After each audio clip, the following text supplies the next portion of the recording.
Hello అండి, నమస్తే. Welcome back to Ashita's kitchen. నేను మీ శైలజ. ఈరోజు మనం ఒక హెల్దీ బ్రేక్ఫాస్ట్ని ప్రిపేర్ చేసుకుందామండి. చాలా టేస్టీగా ఉంటుంది. చూస్తున్నారు కదా, మనం ఊతప్పాన్ని ప్రిపేర్ చేసుకుందామండి. ఇంట్లో ఊతప్పం పిండి రెడీగా లేకపోయినా కూడా మనం ఈ ఊతప్పాన్ని ప్రిపేర్ చేసుకోవచ్చండి. సొరకాయతోటి ఊతప్పాన్ని ఎలా ప్రిపేర్ చేసుకోవాలో చూద్దాం.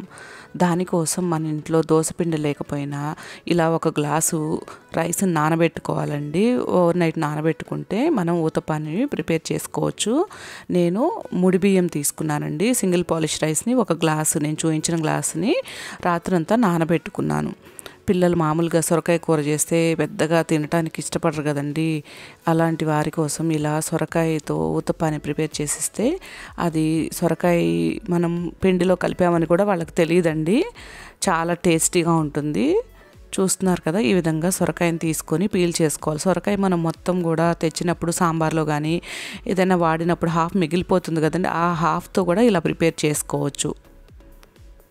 చూస్తున్నారు కదా, మనము ఈ విధంగా పెద్ద హోల్స్ ఉన్న గ్రేటర్ తోటి మనం ఈ విధంగా గ్రేట్ చేసుకోవాలి.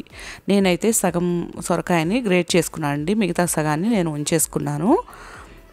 ఈ విధంగా గ్రేట్ చేసుకొని పక్కన పెట్టేసుకొని మనం ముందుగా ఒకరోజు నైట్ నానబెట్టుకున్నాం కదా, ఈ బ్రౌన్ రైస్ని మిక్సీ జార్లో యాడ్ చేసుకోవాలి.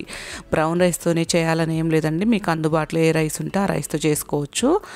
అలాగే కరివేపాకుని, ఇంకా 2 పచ్చిమిర్చిని, ఒక 2 అంగుళాల అల్లాన్ని, మనం తురిమి పెట్టుకున్న సొరకాయలో నుంచి ఒక గుప్పెడి నిండా సొరకాయ తీసుకొని అది కూడా మిక్సీలో యాడ్ చేసుకొని ఒక హాఫ్ గ్లాస్ వాటర్ని యాడ్ చేసుకోవాలండి.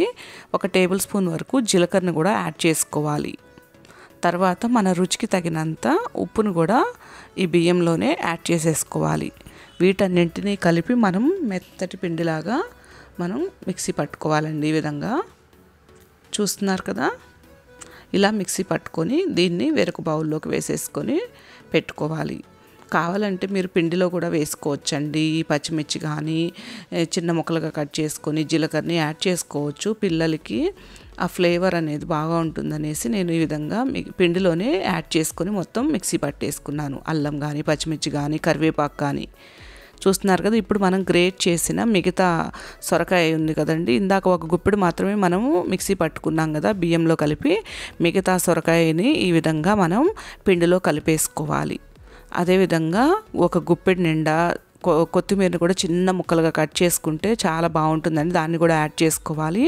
నేను మెంతి కూరని తీసుకున్నానండి. మెంతి కూరని శుభ్రంగా కడిగి చిన్న ముక్కలుగా కట్ చేసుకొని యాడ్ చేసుకోవాలి. అదేవిధంగా ఒక ఉల్లిపాయని, పెద్ద ఉల్లిపాయని తీసుకొని ఈ విధంగా చిన్న చిన్న ముక్కలుగా కట్ చేసుకొని వీటిని కూడా పిండిలో వేసేసుకొని మొత్తాన్ని పిండి బాగా కలిసేలాగా కలుపుకోవాలండి.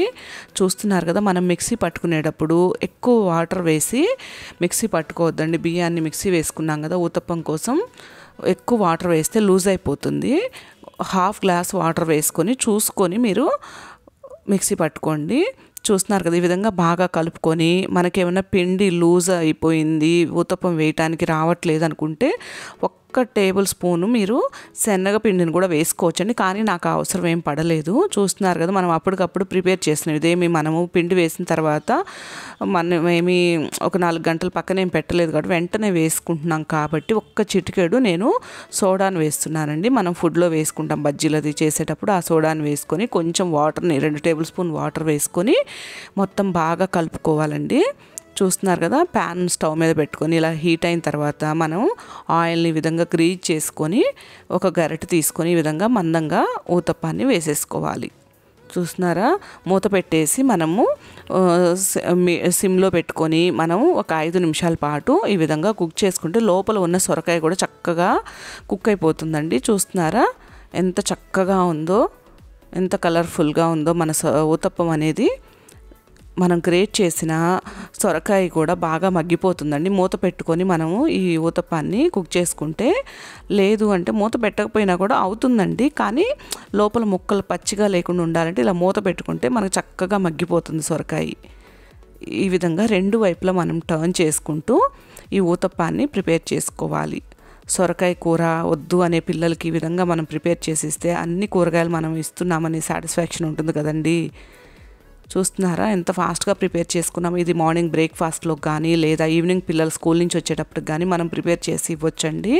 బ్రేక్ఫాస్ట్కి అయితే మనం రైస్ ముందు రోజు రాత్రి నానబెట్టేసుకోవాలండి. లేదు ఈవినింగ్ స్నాక్ లాగా పిల్లలు స్కూల్ నుంచి వచ్చినప్పుడు చేద్దామనుకుంటే మనం మార్నింగ్ నానబెట్టుకుంటే రైస్ ఈవినింగ్ ఇలా ప్రిపేర్ చేసి ఇవ్వచ్చండి. మీరు కూడా తప్పకుండా నేను చెప్పినట్టుగా ఒకసారి ట్రై చేయండి ఫ్రెండ్స్. చాలా చాలా టేస్టీగా ఉంటుంది. మన ఇంట్లో అందుబాటులో ఏదైనా రోటి పచ్చడి ఉంటే దాంతో ఇలా సర్వ్ చేసుకోవచ్చండి. నేనైతే దొండకాయ టమాటా చట్నీతో ఇంకా మనము వెజిటబుల్ పికిల్ చేసుకున్నాం కదా దాంతో సర్వ్ చేశానండి. మా పిల్లలైతే చాలా చాలా బాగుందన్నారు. అందులో సొరకాయ వేసానని కూడా వాళ్ళకి ఏమీ తెలియలేదండి, చక్కగా తినేశారు. చూస్తున్నారు కదా, మీరు కూడా తప్పకుండా ట్రై చేయండి friends. Thank you for watching.